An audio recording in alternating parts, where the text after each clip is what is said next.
Good news, bad news. You know I like my... Spoilers, the following video is mostly intended for humor. I nitpick, make jokes, and generally just have fun pointing out things that don't quite add up. That said, I may make a few actually valid points along the way. I'll leave it to you to decide which is which. Welcome to the channel, I'm Hayes, I talk movies all day, so subscribe right now if you want to be entertained. And today, I want to talk about Fast 5, the 2011 action movie which Amazon Prime has listed as being edifying, which means it instructs or improves a person's morality or intellect. And that means this is going to be a thought-provoking film that encourages us all to be a better version of ourselves. So how this works is I'm going to go through the movie and point out all the questionable things that I can find in Fast 5. So the movie starts off with the end scene from Fast and Furious, though this time showing us exactly how Dom, Mia, Leo and Santos broke Dom out of the prisoner transport bus by causing the bus to crash and flip over multiple times. Dom died in this scene. Okay, to be fair, it is believable that Dom survived. It's even believable that somehow everyone survived. What's not believable, however, is that no one else escaped? Really? Because those guards had guns. So if they were still conscious, they were shooting. However, if the guards were knocked out, somebody else escaped that bus. You can't have both. Furthermore, why are the news reporters making no mention of Leo and Santos? Matter of fact, why are they called Leo and Santos all of a sudden? They were Tego and Don Omar in the last movie, and considering this film is set right after the previous, they're gonna have to explain that one. Anyway, it's really sweet that Brian got a tattoo of Paul Walker's daughter's name on his wrist. Now you might be thinking, when would he have had time to get a tattoo if he's on the run? That's a fair question. Best I can tell, he doesn't have the tattoo when they take down Braga and Phoenix in Fast and Furious. But from that point, his right wrist is not seen on camera for the rest of the movie, which means he could have got that tattoo sometime between Dom getting arrested and when they finally broke Dom out the prisoner transport bus. Now they don't specify how long that is, but that could be anywhere from a few days to a few weeks, maybe even a few months. In any case, it's plenty of time to get a tattoo, so this one holds up. So now we're reintroduced to Vincent. We haven't seen him since The Fast and the Furious, probably because he was the only one that had any clue what was going on. Anyway, we find out that since The Fast and the Furious, Vince has had some hard times and he ain't doing too great right now, but he is pretty settled with a wife and child. Meanwhile, Mia spent 5 years being ignored and is now a pregnant fugitive seeking help from the same guy she turned down. Basically, Mia chose wrong. Tokyo, Moscow, Goa. I don't know what all of these places have in common. No extradition.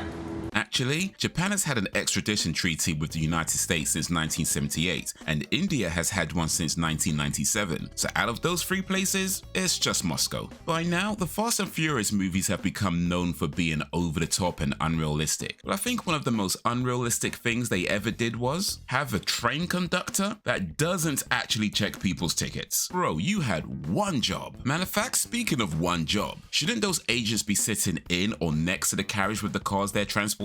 Or at the very least be checking everyone walking in that direction. Instead, dude's just scrolling his Instagram feed. Actually, this is right after Fast and Furious, which was set 5 years after The Fast and the Furious, which puts this movie at around 2006 to 2007, and Instagram wasn't around until 2010, so he's probably scrolling his Twitter, or just looking at porn. But what he should be looking at? LinkedIn, because they're both gonna need a new job after using a public train to transport high-value cars. This is a really cool scene, but here's the thing. Dom tells Brian he made a shitty call by going on the heist. Wrong. The heist went south because Dom started acting like he's in charge. Dom was asked to come along, not to lead. When ZZ said he'll take the GT40, should've just let him take the GT40. Instead, Dom stops him from taking the car, told Mia there was a change of plan, a fight breaks out, and for what? There was no reason for Dom to do that. And now his gaslighting dumbass is trying to blame someone else for something he screwed up? Had Dom just kept his ego in check, this movie could have been like 15 minutes. Max. In the last movie, Dom took a bullet to the shoulder and was barely affected. In this movie, he got hit with a pipe and was barely affected. So pulling himself free from cuffs hanging by the wrists? Sure. Where's Vince? That's a good question. No, Brian doesn't get to cast doubts over Vince's loyalty. It was Vince that spotted Brian to be a cop from day one, and even after Brian lies and disappeared for 5 years, then comes back and turns Mia into a pregnant fugitive, Vince still took them in. So no, Brian, you don't get to fix your lips to be accusing nobody of nothing. Cause something's in it. We find out what it is, we'll know what we're up against. You wouldn't be up against anything had you not been an eager to... You know what? I've said my piece. What's the second thing? Stay the fuck out of my way. Honestly, in my opinion, I think this specific version of Luke Hobbs is The Rock's best performance as an actor in terms of how natural he is in the role. But here's the thing, Hobbs said that Brian has been in deep cover for 5 years. When? In the 5 years between The Fast and the Furious and Fast and Furious, Brian was in Miami in Too Fast, Too Furious, and he definitely was not in deep cover then. So, which 5 years are we talking about? I go into the favelas and give them something to lose. And for that taste of a better life, I own them. So what Reyes said about giving gifts when trying to manipulate people is true. It's one of the reasons why you gotta be careful with people who seem just a little bit too kind for what the situation requires. I ain't saying they're all secret bad guys, just saying they get the side eye. However, what Reyes said about why Brazil speaks Portuguese, not exactly accurate. In 1500, Pedro Alvarez Cabral, a Portuguese explorer, turned up on the coast of Pindorama and did come bearing gifts for the Tupi people. And technically, to continue receiving those gifts, they did have to work for the Portuguese. Though in truth, that's a very glossed over way of saying that the natives were forced into slavery through violence while their land was stolen and culture erased. Now, not to absolve the Spaniards, because they did just as much skullduggery in other parts of South America, but they were not involved, or at least not involved in a notable way, with Brazil. And that's because of the Treaty of Tordesillas in 1494, which basically said Spain gets the west, Portugal gets the east. I mean, there's a little more to it than that, but pretty much. And bear in mind, this is 1494, so this is before some of these lands were even discovered. So the reason why Brazil speaks Portuguese is because somebody decided something before they knew anything was even there. I didn't know! I wouldn't do anything to her! You set up the deal! There goes Dom again, blaming everyone but himself. Vince set up the deal, but Dom screwed up the deal. And Vince really is the best character in these movies. He's loyal, a good friend, not afraid to stand up to Dom and tell him nothing but the truth. Even now, his plan to just give the chip to Reyes is the best move. Sure, Reyes is a snake and would probably have them killed anyway, but not giving Reyes the chip? That's gonna lead to at least another 6 or 7 movies. 6 months later, you upped and joined the force. You're motivated. Are you sure? Chateau said they lost the track because the ground rolled into a hardpack. Neves then follows that up by saying the road heads up through the hills and into the favelas. But nobody said anything about a road. Chateau said the ground rolled into a hardpack, not the road rolled into a hardpack. Furthermore, if Chateau was referring to a road when he said ground, wouldn't a member of an elite task force specialized in finding people who don't want to be found know they're supposed to keep following the road? Was he sick the day they taught people to follow the road? Did he not even see the Wizard of Oz? I mean, what's going on here? So that's grammatically incorrect. It should be ultimus locais. Since locais is a masculine plural noun, ultima takes its masculine plural form. By the way, Jordana Brewster, who plays Mia, speaks fluent Portuguese, so they literally could have just asked her. Why did Dom feel the need to tell Neves, they already know who you are? She's a police officer. You trying to mansplain the dangers of her job to her? You know, it is very possible for both Brian and Mia to survive that fall, and even walk away with little to no injuries. But that baby is not okay. At this point, Mia would be in her first trimester where the uterus is within the pelvis, which would provide some protection, but probably not falling through a roof protection. So Dom said they need someone who can blend in anywhere, so they enlist Han, a Korean man, to blend in Brazil. I know what you're thinking, because I was thinking it too. I just can't believe the producers of this movie actually bothered to check that Brazil has a Korean population of around 50,000. Matter of fact, it has the largest Korean diaspora in South America, some of which do live in Rio. So yeah, Han would blend in just fine. We ain't stealing that. The Dark Knight did it better. It's super convenient that Hobbs checked the computer and then realized a chip was missing, especially considering the Kenwood KVT 500 series typically didn't have removable chips. So, for Reyes to have one with a removable chip, it would have to be a custom build, which is something Fusco should have spotted when putting everything together because there wouldn't normally be a card slot at the back. But since Fusco didn't spot it, if Hobbs knew any Portuguese, he'd know that this screen is just saying the navigation disc is missing. I guess it's a good thing Hobbs doesn't know any Portuguese.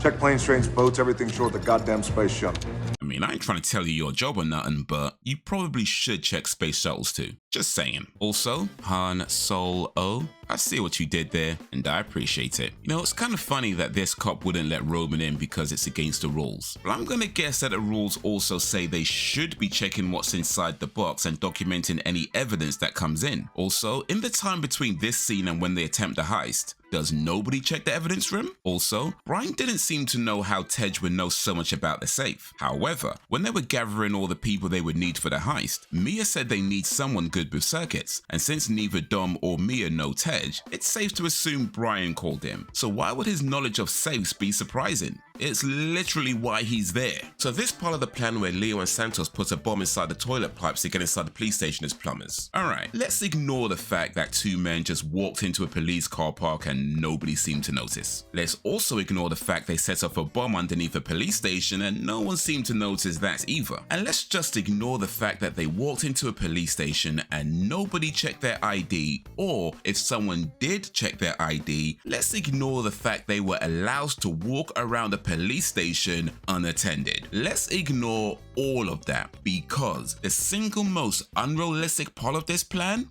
is that they're pretending to be plumbers but they turned up right away. When have you ever called a plumber and they arrived that quickly? It doesn't happen. Also, in between this scene and when they attempt the heist, does nobody notice the walls have been broken and the toilets still don't work? Or, you know, the real plumbers eventually showed up? Their plan really depends on nobody noticing any of that? Where in the hell did y'all get one of these? Well, we had a life before you met us. It's cool they did that callback to what Tej said earlier, but Han wasn't there when Tej said it, so...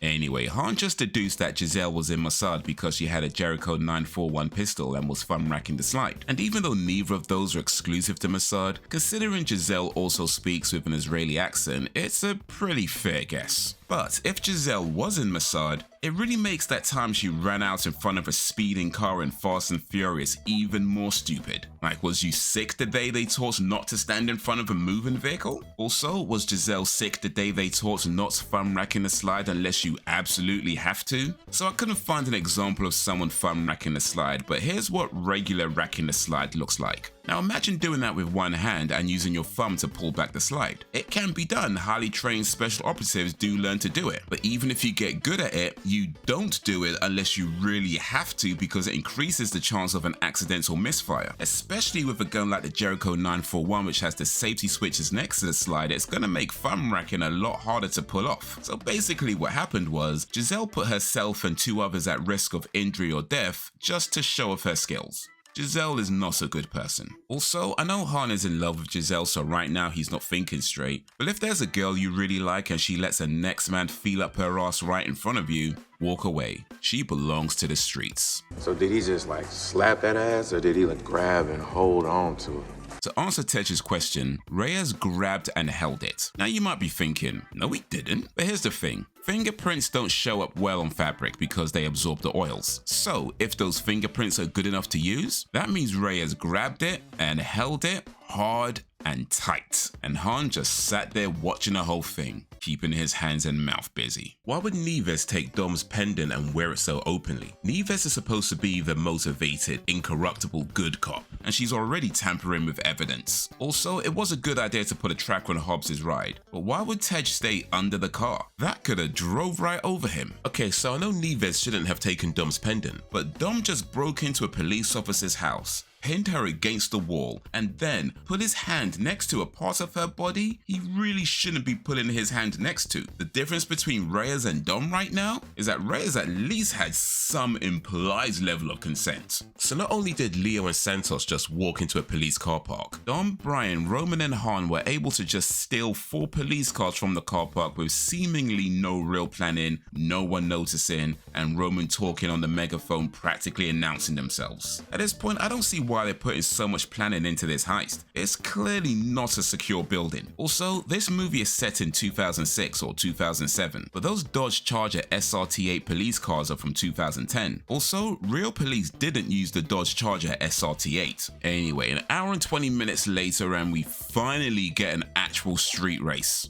Moscow, Bali, Goa, Hong Kong. So the places they were talking about on the train were Tokyo, Moscow and Goa. Though to be fair, Hong Kong was in the magazine as well. But in any case, this is set around 2006 to 2007. Hong Kong did have an extradition treaty with the United States then. Indonesia, however, doesn't have an extradition treaty with the United States. So of all the places mentioned so far, Moscow and Bali are their safest options. So I get that Dom is basically Superman, but nah, I'm not buying this. Hobbs already took out 3 men with guns on his own, and even in this fight it's clear he has a range of different moves, yet we're supposed to believe he loses to a guy who just shoves and punches. Must take man for idiot. Also, why is Reyes sending his men to kill Dom and the crew? Reyes wants his chip back, can't get it back if they're dead, unless Reyes already knows where they're keeping it, and if that's the case then go there? Furthermore, how is Vince bleeding out in a car and nobody notices until he says, "Hey Dom." Vince has been nothing but a good friend to these guys from the beginning, even helping them out at times when he really didn't have to. And they just treat this guy like he never mattered to no one, ignoring him, Brian of all people accusing him of being a snitch. Now man gets shot helping them out again and they don't even notice? Nah, Vince deserves better. I'll ride with you, Toretto.